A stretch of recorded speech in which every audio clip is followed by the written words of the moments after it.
Is this your first project together? I mean, so like we are part of the same like games/art collective that we have done a lot of like freeware experimentations and stuff like that together, but this is the first commercial project that we do together. And like, yeah, it's also like a one-time project. Like, we're not planning to build a studio of just the two of us or anything. Just like we had the project, we wanted to push it, so we did it. But the plan is not to like build a brand on or like, I mean, there's a brand. It's like Sweat and Business, which is the Armel's company. But yeah, still made a company out of the game, but like we'll not work together. Yeah, I mean, we're still like we will probably because like like I hate you. I'm sorry. I need to say it on camera. Me too. It's fine. It's okay. Okay. No, it's just like that was a one-time thing. We may work together like in the future, but definitely not as a like like thing. That makes sense. Tell me a little bit more about this collective that you mentioned. So the collective is called Klondike. It's a group of 10 people who used to live in the north of France, but now we just live everywhere because most of us graduated and the other ones just moved. But so like it was just like we started doing it pretty much out of like we all had either day jobs or like we were students at the time. And we just wanted a space that we could like experiment with because we were kind of frustrated with the like very rigid kind of like either school context or the like company context that we were stuck in. Or like, let's just get together with cool people, experiment a bit. And I was very like, you know, it's a very loose like collective. We don't have like a brand. We don't have like plans or anything. Just like it's an excuse for us to go together. And an excuse also to just talk about our games as a collective entity as opposed to just like individual things that pop up. Which helps like communicate about our games and our kind of perspective better. It's just like, oh, there's a group and we can talk together and we can also communicate to the outside world with like one voice. And if like one of the 10 gets some like success on like the internet from one game, blah blah, you kind of like share, like spread the success of the other, because like the name Klondike get like a bit more famous, and then everyone like gets some out of it. So. What was the kind of, you mentioned you had done some kind of freeware stuff before. What was some of that stuff? So there's like there's a lot of games and a lot of them were making Unity, so that's gonna be good for you. I guess you can talk about Orchids because you got like some traction. Right. So Orchids to Dusk is one that I made 2 or 3 years ago. 2 and a half. 3. 3. Okay.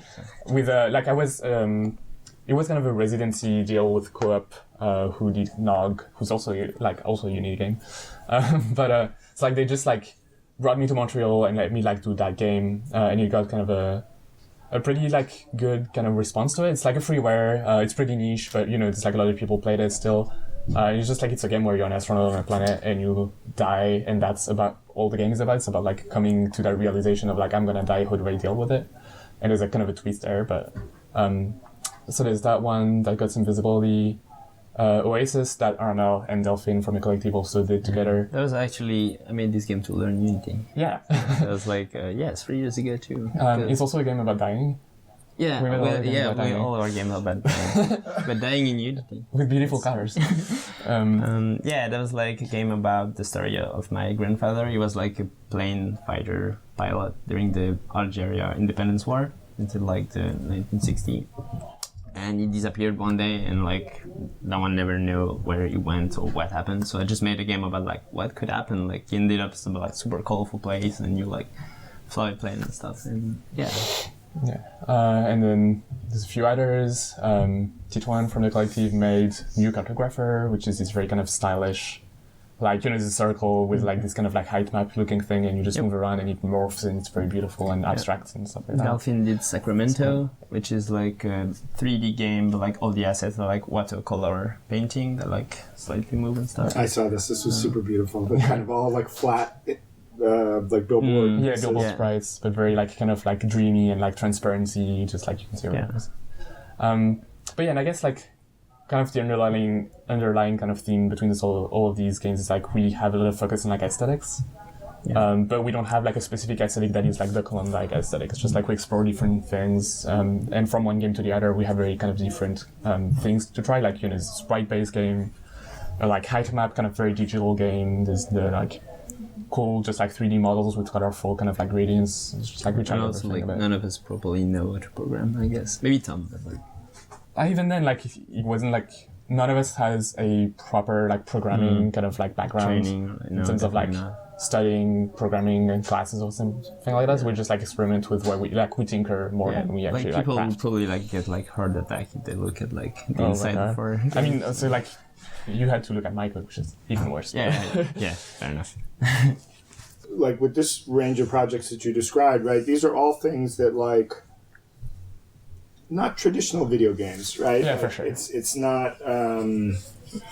I would say maybe there's a little bit more of a focus on aesthetics over sort of like mechanical complexity. Yeah. How do you see your work kind of in relation to the larger video game context? Or do you even see it inside that? Or I mean, to an extent, there's like, if you go, like at GDC, for instance, there's the Mild Rumpus, that's this kind of space for different kind of like experimental games like that.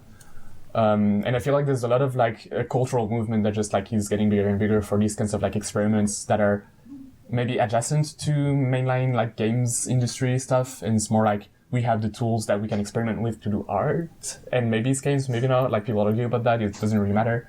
In the case of Klondike, it's really like we don't care what we put as a label and what we do. We just like care about doing things. And the tools that we are using happen to be like video game tools. And I think that's like something that I'm really excited. Like I'm excited to see people who do not come from a video game background like start tinkering with Unity and stuff like that more. And I think that's kind of where we kind of put ourselves as far as like cultural kind of like movement. Yeah. And there's also like, if you look at the current scene of games, there's a lot of other collectives that are starting to do that. If you know like Sock Pop, for instance, from the Netherlands, they're also trying to do these kinds of like small scale experiments that are not really trying to be like gamey video games. It's more like experiments with whatever the creator wants to do within that tool set. Yeah.